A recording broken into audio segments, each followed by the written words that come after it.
ما تستهونش بحد.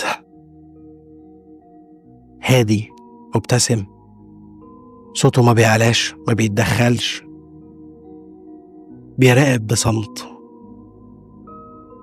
بعض الناس بتفتكر ان هو طيب، ضعيف، وناس تانية بتفتكر ان هو ما بيفهمش، لكن الحقيقة بتقول غير كده. اللي بيراقب في صمت هو اللي بيعرف امتى يهاجم، واللي بيعرف يخبي شعوره هو اللي بيحط قواعد اللعبة بس من ورا ستارة.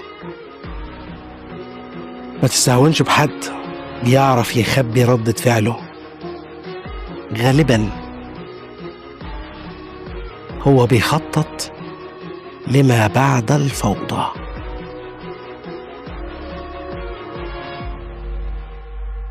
اسمعها تاني.